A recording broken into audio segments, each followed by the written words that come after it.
Happy holidays from Channel 4, your family station. Soviet Armenia. The extent of the earthquake damage is hard to realize. It goes on and on. The official estimates of dead now range as high as 100,000. NBC Nightly News with Tom Brokaw. Good evening. It is now Saturday morning in the Soviet Union, and before too long, President Mikhail Gorbachev will leave Moscow for his personal inspection tour of Armenia, the southern republic shattered by that powerful earthquake and the aftershocks. By all accounts, what he will see will be devastating. The Soviets are pouring in medical supplies and rescue equipment from all over the country, but in an unusual admission for them, they acknowledge the need for outside assistance. American relief planes will be allowed in.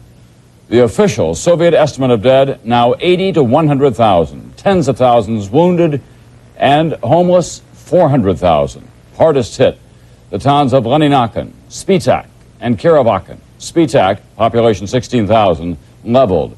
Leninaken and Kirovakan, with a combined population of almost 500,000, fully 50% destroyed. NBC's Peter Kent in Moscow tonight. 3 days after the massive earthquake, the emergency operation in Soviet Armenia is still essentially a pick and shovel operation. Heavy equipment has not reached some of the worst hit communities. Civilian volunteers, soldiers, and civil servants are struggling to remove rubble by hand in the search for survivors. They just took a young boy from the kindergarten here.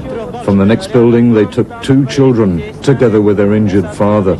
The boy was crushed to death. The quake zone is still off limits to foreign journalists, but again tonight, Soviet television broadcast scenes of vast devastation.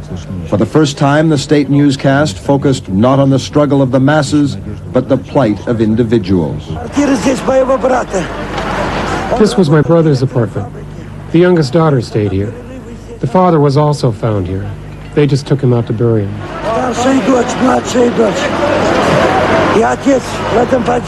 The others may still be here. They can't last so many days. This grief is horrible. Rescue workers report in frustration that from under many of the collapsed buildings, frantic cries for help can be heard. With every passing hour, one party official said today, the screams are fewer and fewer. All across the Soviet Union, offers of help. This student is one of thousands of volunteers desperate to get to the stricken region. But he says qualified workers only are accepted. Others get in the way. This woman says she wants to help by taking in a homeless child. At the ZIL car factory, workers voted today to make a collective contribution to a national relief fund.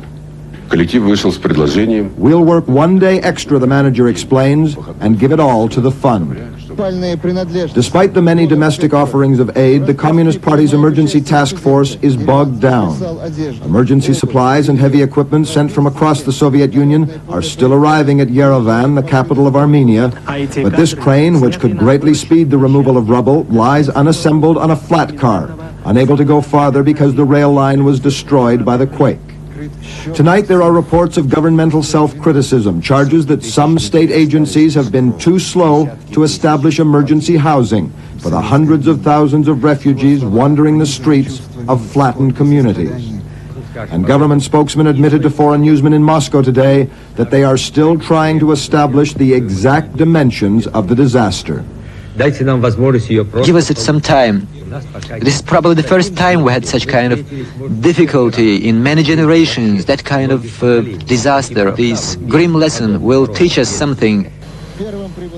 This morning, the first foreign emergency teams arrived in Armenia. From France, a team of policemen and dogs trained to find buried survivors. Tomorrow, other aircraft will bring rescue experts and emergency techniques that could yet save thousands of lives here. Techniques so effective in previous major earthquakes in Mexico City, El Salvador, and Los Angeles. But this disaster is much greater than any of those, and much more foreign aid is still needed here. Peter Kent, NBC News, Moscow. And as you might expect with a tragedy of these dimensions, the supply numbers are astronomical. 40,000 tents 50,000 blankets, 2 tons of blood, relief flights from a dozen countries, and that's just the beginning. We have assigned NBC's Robert Hager to this important part of the story. He's in Washington tonight with an international roundup. Robert? Tom, the Soviets have suddenly opened the door to U.S. aid. Tonight they've given Armenian relief organizations in this country permission to fly a charter plane directly to the earthquake area. And several State Department officials will be going along. This after other countries had already started flights. At an Italian military airfield outside Rome, 2 big cargo planes were loaded with heavy equipment for rescue and clearing. Both are now en route. In Zurich, a Swiss plane was loaded with supplies, a rescue team, and dogs capable of finding victims buried in the rubble.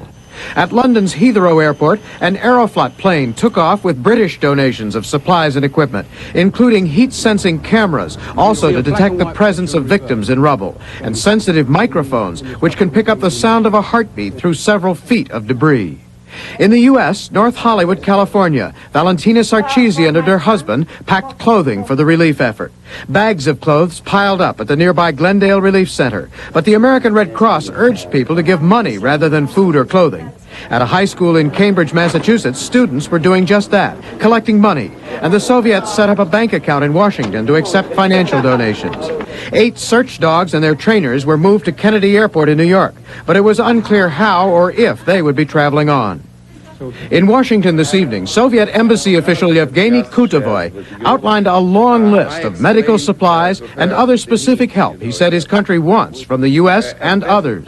There is an urgent need for the following first aid equipment and medicines: disposable syringes, blood and fluid transfusion systems. California state official Richard Andrews is an expert on earthquake response. Earthquakes are truly comprehensive disasters where the kinds of problems that you get in isolated instances and other kinds of emergencies are all together when an earthquake occurs. Andrews says the first job is saving lives, for which high-tech equipment is of only limited help. Then there's medical treatment. Only those on the scene can judge what medicines or supplies may be short. Temporary housing must be found, especially since bitter cold temperatures are expected soon. Also likely, a contaminated water supply, and thus a threat of typhoid. And finally, there's clearing and reconstruction, which can take months, maybe years. Tonight, the charter plane from the U.S. is on standby in New York. It's unclear now how quickly it can get away. Maybe later tonight, probably more likely tomorrow. Tom? Rob, what kind of supplies will that plane be carrying? Well, I would think first medical supplies. Already one American medicine company has donated 4 tons of packs to use in collecting blood, and there are others expected. Then probably some technical experts. There's a lot of equipment stockpiled around, and it's unclear yet whether the plane may stop in Italy, where the State Department has acres of technical equipment also ready to go if the plane stops there. Thank you very much, Robert Hager in Washington tonight. And today, Soviet authorities acknowledged for the first time publicly another massive killer earthquake 40 years ago in the city of Ashgabat, which is southeast of Armenia. A foreign ministry spokesman disclosed that 110,000 people died in that earthquake, and the Soviets kept it a secret from the outside world. And the Armenian earthquake this time didn't kill off the ethnic violence. Many of the victims of the earthquake were Armenian refugees fleeing from Azerbaijan. And tonight, there are Soviet press reports that when Soviet troops were shifted to earthquake duty, Azerbaijanis immediately set fire to 9 Armenian houses in the Azerbaijan capital of Baku. Also coming up here tonight on NBC Nightly News, Israeli forces made a lightning strike deep into Lebanon today, and the fighting was bloody. Keith Morrison in California tonight on a Marine Corps scandal. A young Marine mistakenly abandoned in the desert is found dead 3 months later. And on Assignment America, Stan Bernard tells us about a Russian family that came to these shores less than a year ago. They can hardly believe the differences.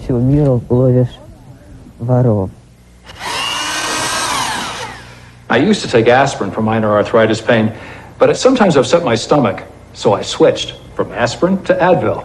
See, Advil contains the same medicine that's in the prescription brand Motrin. You know, just 1 Advil is as effective as 2 regular aspirin. Advil works for hours, and it doesn't upset my stomach the way aspirin sometimes can. For me, Advil is simply the better choice. Advil, tablets and caplets, advanced medicine for pain.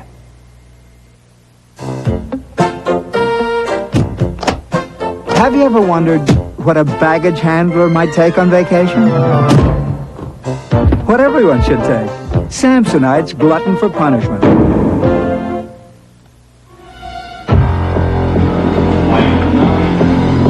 Get Samsonite's Glutton for Punishment, because no one knows what goes on behind closed doors.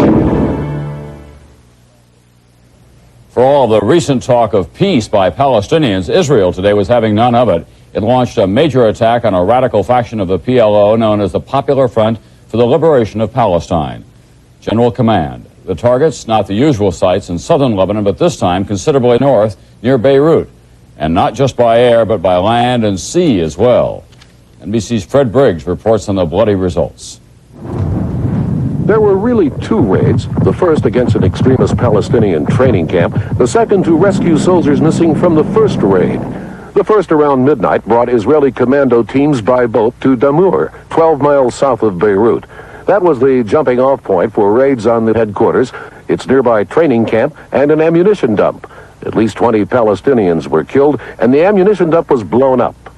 At that point, the raiding party was ordered to withdraw, but 4 soldiers who got separated from the others were left behind. While awaiting rescue, they say they killed 3 Palestinians in a firefight. Later, the soldiers were spotted by Israeli helicopters sent back to find them. They were rescued clinging to the helicopter landing skids. There was one Israeli death, a lieutenant colonel helping to direct the operation. Following this, there were airstrikes on the Palestinian fighters' complex. The raid was called successful, and it struck a very touchy area. This is an area where you might know the Syrians are deployed. I would like to make it clear now that there was no contact with Syrian forces. There was no exchange of gunfire with the Syrians throughout the operation. Had there been, it would have caused a serious escalation of tension between two old enemies. The raid was the largest Israeli incursion into Lebanon since 1982. Just how large, we don't know. The government officials say it accomplished its purpose, a major setback to the group that poses the major terrorist threat to Israel's northern borders. Fred Briggs, NBC News, Tel Aviv. Secretary of State Schultz was highly critical of this Israeli raid. He said he thought that the Israelis would have learned their lesson about putting troops well inside Lebanon. He referred, of course, to the 1982 Israeli invasion, which brought intense criticism of Israel at home and abroad.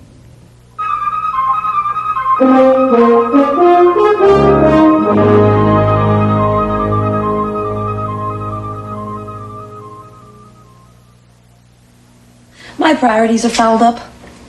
I love Kellogg's Raisin Squares simply for the taste. You're right. I'm self-indulgent and shallow. I know they have no salt or fat. I know that avoiding that stuff makes sense for my heart. That's a good reason to eat Raisin Squares. But me, I just keep stuffing them in purely for that yummy raisin in the middle. I thought I was intelligent. Well, I am. Kellogg's Squares. No salt, no fat. And now in blueberry. Ooh, blueberry. Enjoy them to your heart's content. I think it's important that customers challenge us because it's key that I can prove to them that what we offer is the best for their business. If you read an ad that says you're going to save 20 or 30% by going to somebody else, and you call me first, then that's the best reaction I'm looking for, because then I can show you how you're not going to save 20 to 30%. And if every customer called AT&T before they did anything, we'd have very few customers going to the competition. I can't get out of bed. Ever notice how even the smallest cold turns everything into a big effort? What a drag! It's time to get the big relief of Dimetap. In 12-hour extend tabs, Dimetap is recommended millions of times by doctors and pharmacists. So you have a cold? I've got just the thing. Dimetap. It gets things back to normal. Former Philippines President Ferdinand Marcos collapsed at his home in exile today in Honolulu. He was taken to a hospital.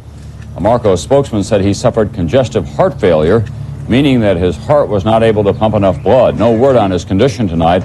The hospital said he is not in the intensive care unit. Marcos, who is 71 years old, faces federal racketeering charges in New York, charges that he stole millions of dollars from the Philippines government. President and Mrs. Reagan traveled to Bethesda Naval Hospital today for their annual medical checkup, their last while residents of the White House. The Reagans were pronounced to be in excellent health by the president's physician. During the checkup, doctors removed a small piece of tissue from the president's colon for a routine biopsy. The tissue resembled a polyp, but doctors said it did appear to be non-cancerous. The president shouted to reporters, "Clean bill of health." For his part, President-elect Bush continued seeking advice on cabinet appointments today. Benjamin Hooks, the executive director of the NAACP, told reporters that Bush had promised to name a black to his cabinet. Bush responded by again promising to make his cabinet what he called representative. In California, they're called the Santa Ana winds, ferocious desert winds. They carry fire through rain-starved canyons, burning anything in their path. And this year, the winds have been particularly strong and the results particularly dramatic. NBC's George Lewis has more tonight. It started about 4:30 this morning in the Santa Susana Mountains, northwest of Los Angeles. Fanned by 60-mile-an-hour wind gusts, the flames raced through several foothill neighborhoods.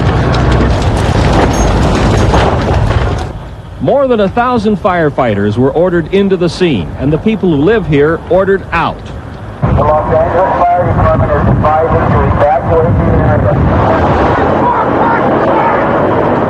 At daybreak, the fire was still out of control, still propelled by warm wind blowing through mountain passes.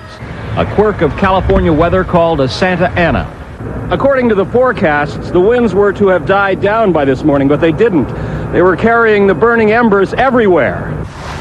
The people here said the fire came without much warning and spread with astonishing speed. We've had fires before, but when it's raining fire in your backyard, you know you've got a real serious situation on your hands. Fire spread so fast you don't even have a chance to think. Like we grabbed the dog and threw him in the car and just got out of here. Marla and Gary Goodrum returned to their burned-out house this morning to see what they could salvage. Before the fire hit, they were getting ready for Christmas. Just got the Christmas tree yesterday, and it's safe, oddly enough. But everything else is pretty well trashed. Other houses were reduced to little more than ashes. Merry Christmas to all the rest of the people in our neighborhood. I guess it makes it kind of hard this holiday, huh? Very much. They're still totaling the property damage from these fires. The emotional damage is impossible to measure. George Lewis, NBC News, Los Angeles.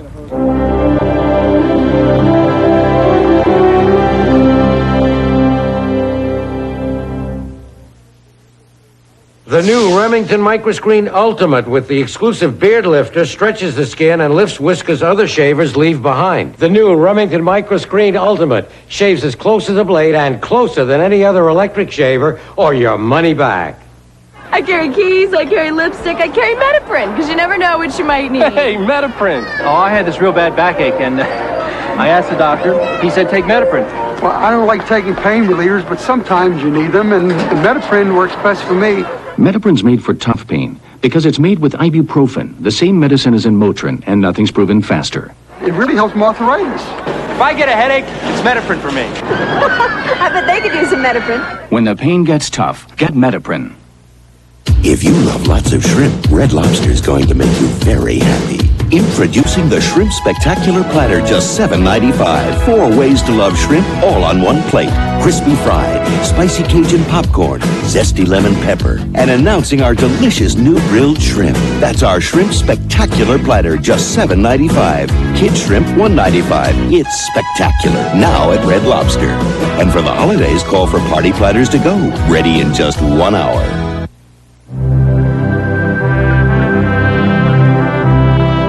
Over time, they gained a wisdom about the foods they ate. A wisdom handed down in a breakfast enjoyed throughout Europe, known in America as Kellogg's Mueslix. A natural balance of wheat bran fiber, oats, rice, corn, barley, dates, almonds, and figs.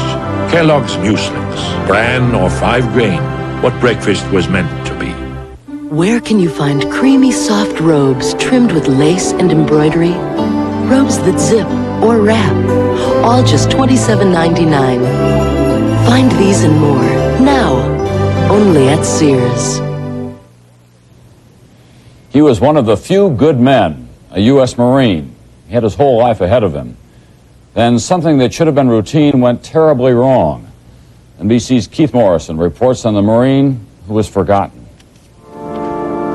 It was a prayer of hope which brought friends and relatives to this church in Minneapolis last month.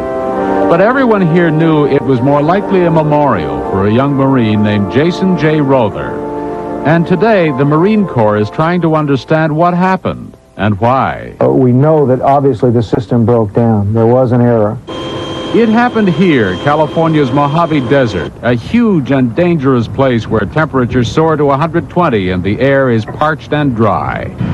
Last August 30th, on a training exercise, Rother was dropped out here alone and told to direct convoys through the desert. The company returned to base that night, but next morning, Rother didn't report for duty. It was almost 2 days before anyone reported him missing. And when a search party turned up nothing, officials suspected he had gone AWOL. Rother's family, unable to believe Jason could desert, flew in from Minnesota, walked in the heat and dust themselves, but found the trail gone cold. You get an untrained tracker in there, he's just going to destroy the tracks.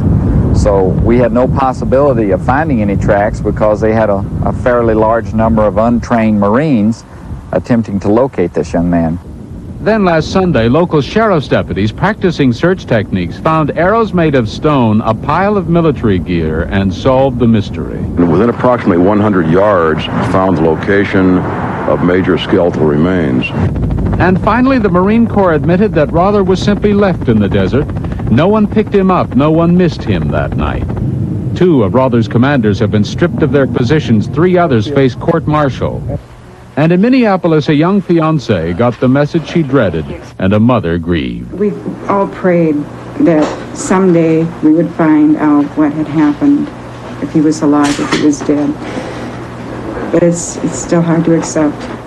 A man cannot last long out here, yet Rother walked 17 miles before he died, a mile away from the civilization that would have saved him. He was 19 years old. Keith Morrison, NBC News, Los Angeles.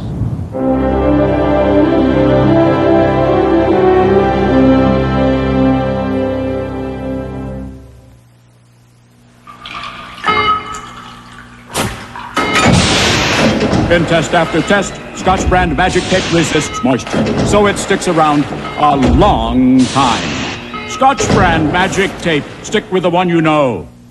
There's only one place you'll find all the Disney classic film characters and toys, like the authentic Disney World toy train, with engine, tender, trolley, remote control, and more. It's only $50, only at Sears. Sunday, how can we cut the federal deficit? Robert Strauss and Drew Lewis, co-chairman of the National Economic Commission, meet the press. If you thought you had to give up comfort to get a close shave, Norelco says, think again. Their revolutionary shaving system shaves skin close in a way that's incredibly comfortable. As the hair enters the chamber, the patented lift and cut system lifts each hair and holds it a split second before a blade cuts it, so it's possible to shave skin close without the blades even touching the skin. The lift and cut shaving system from Norelco. We made close comfortable. This holiday, save an arm and a leg with Pam. Pam No-Stick Cooking Spray makes baking a whole lot easier. Pam, because how you cook is as important as what you cook. Where can you find creamy, soft robes trimmed with lace and embroidery? Robes that zip or wrap, all just $27.99. Find these and more now, only at Sears. Assignment America tonight on Freedom Shore. We've been learning a lot about the Soviet Union this week, about President Gorbachev's promises of a more open society and a smaller military in that country, about the earthquake in Armenia. Russia is changing, but as NBC's Stan Bernard tells us now, for many, it is not changing rapidly enough. The Smolodinsky family is celebrating its first Hanukkah in the United States. In fact, their first Hanukkah anywhere.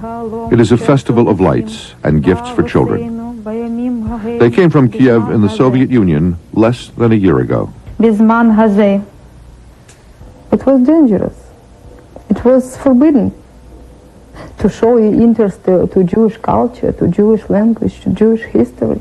We are finding our way to be Jews here, our own way. Here is Brighton Beach in Brooklyn. It has become an enclave for Soviet emigres. So many have chosen to live here, it has become known as Little Odessa by the Sea. It is a place to make a jarring transition just a little less difficult, where Russian can be spoken and read, where the abundance of food creates choices that can be overwhelming, and disbelief at what is discarded. Edward Smorodinsky is a PhD in computer sciences. When he asked for exit visas from the Soviet Union, when they became a family of refuseniks, he was made to work as a porter despite a bad heart. They persisted and credit Mikhail Gorbachev's new policies for getting them here. They brought with them only what they could carry, and the 86-year-old ailing patriarch of the family, Moishe.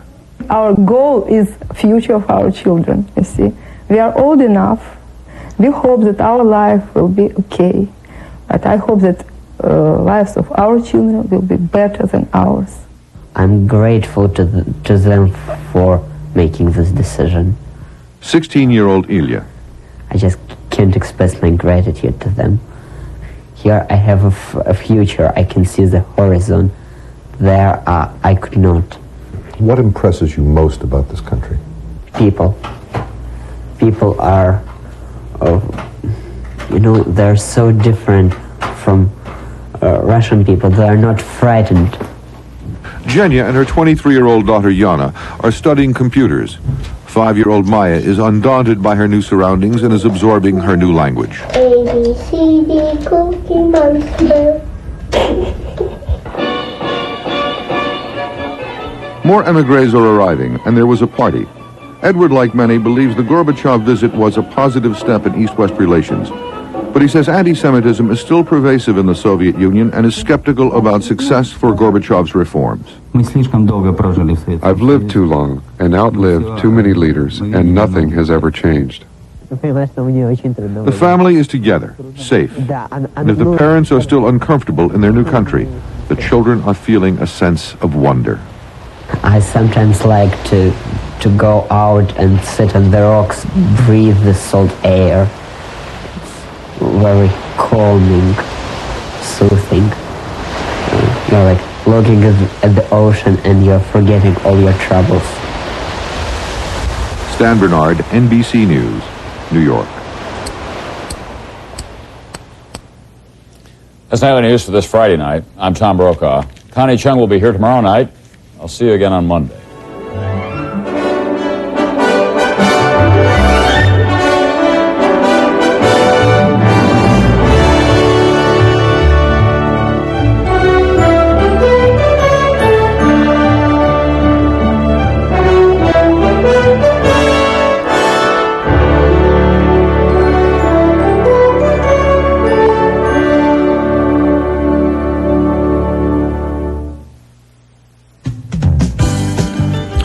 Coming up next on the scene.